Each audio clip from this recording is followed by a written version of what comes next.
Hello everyone, Shinto Bean here, playing some more Warhammer Combat Cards campaign mode. This week there are two campaigns. The first one is just a 2-day campaign. We're playing as Tau against the Necrons, and the Necrons are actually getting a new warlord this week, and you can play against him in this campaign. They also have a new unit over here, the Canoptech Stalker, and I was actually curious when this model was first released if they would add it to the card game. But I wasn't sure how they would fit it on the card because it's just such a tall model. But I think they did a really good job of just putting it in there, fitting it into space. And also the miniature version here looks pretty good as well. Now for this campaign, the mission rewards are not great. You just get some drones.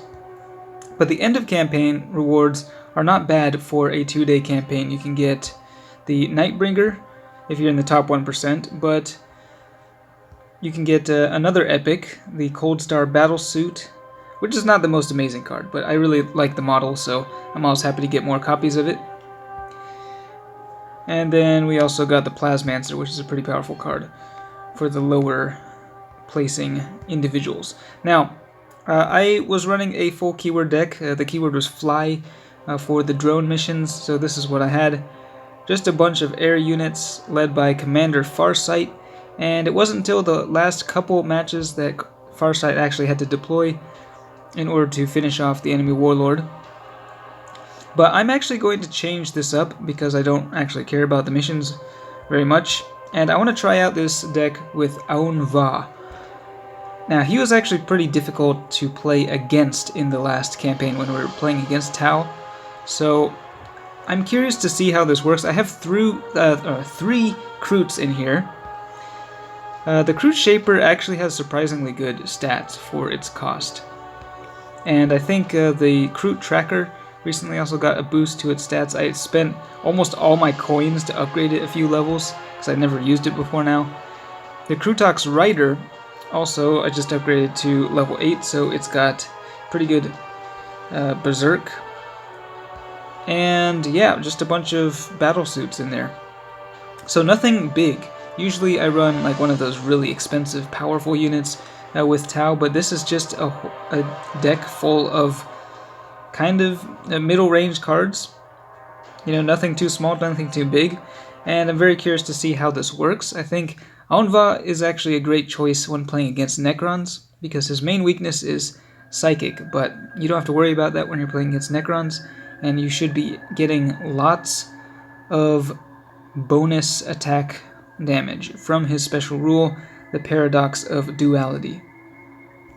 Take a look at it here. 25% of the damage that we take from these Necrons will get converted to attack power. Alright, they've got some shields there.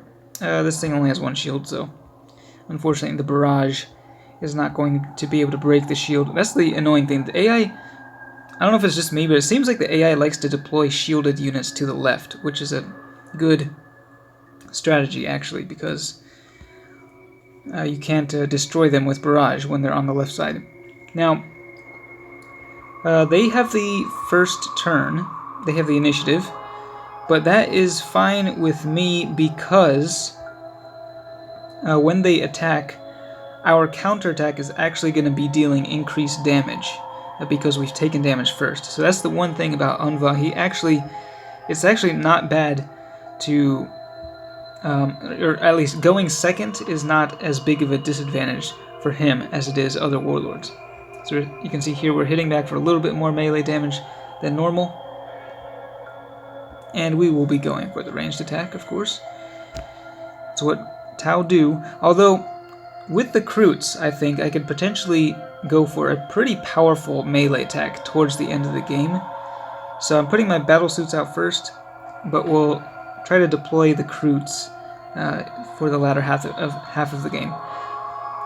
We'll see how many of these battle suits they're able to destroy with the bodyguards. There's only a level 15 AI, but with a short campaign like this, the difficulty level of the AI is scaling quite a bit faster. Alright, I'm going to be able to clear the board here and bring out the next 3 Necrons. Corpse Lord is actually one of the weaker warlords in the game, I think. He has a pretty bad win rate, and he's especially... I mean, he's okay for like lower ranking players, beginner players, but after you get to a certain level, his special rule just really does not have any significance. So you'll see it activate here when the Doom Scythe readies. That is actually debuffing my attack, so we're taking a pretty significant decrease to our next attack. And these battlesuits are getting very low on health, so they will not be surviving much longer. Just go with another ranged attack. Okay.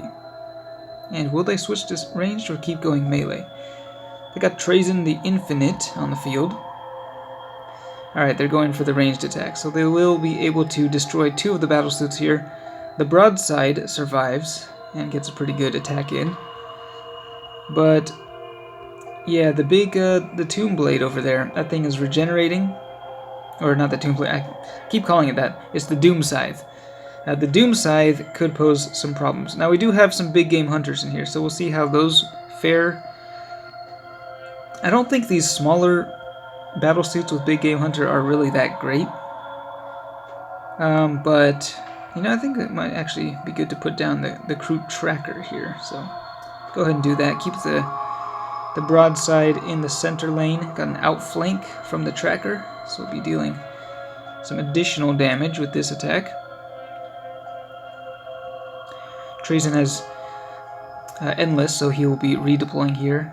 And he has a lot of health, so he comes back with 105 health remaining.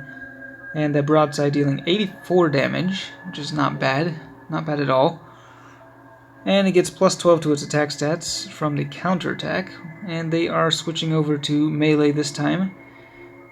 The broadside survives though, so that thing is actually going to be dealing a lot. 44 melee damage. You can see it's been getting a lot of stacks from the Paradox of Duality. Yeah, not bad at all. Alright. And we will continue with the ranged attacks. The broadside will be able to shoot down the Doom Scythe. Trazen survives with 1 health. But yeah, this was a pretty easy match.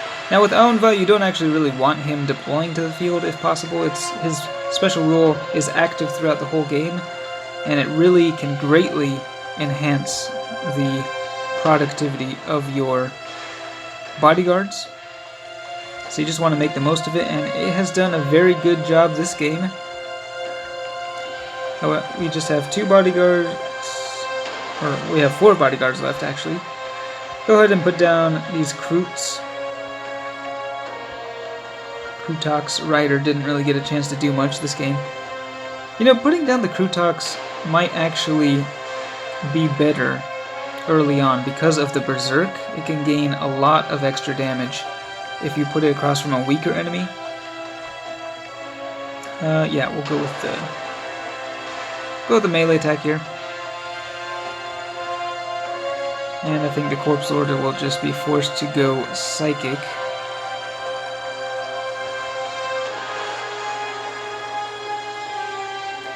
Yep, and he's going to heal himself 10 HP and then heal some more from the regeneration, but I'm afraid that's just not going to be enough.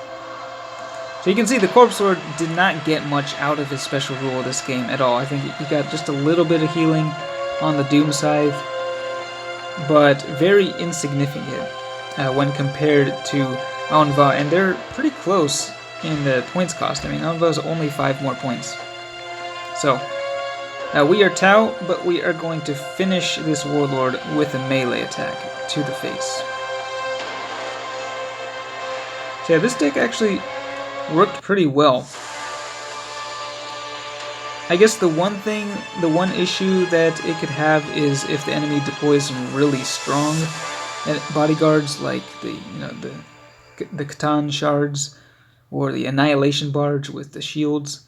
Because I'm not actually running any barrage units in here other than the broadside, I could potentially struggle against those bigger guys. But yeah, for level 15 AI, it was no match against Aun'va and his forces. So yeah, let me know if you've ever used Aun'va in this way. Yeah, again, I don't really need these drones.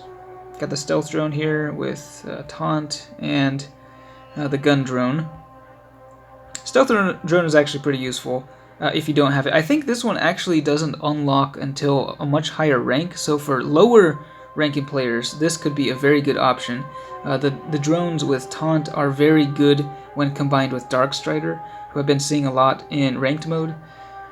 Very popular warlord, so yeah, if you're a lower ranking player, definitely would recommend getting that stealth drone. But yeah, for me, I have plenty of copies, so not too worried about that. Anyway, that is the first campaign of this week, and I will definitely be covering the second campaign and the new Necron Warlord once it's released, so keep an eye out for that. As always, thanks for watching, and I will see you next time.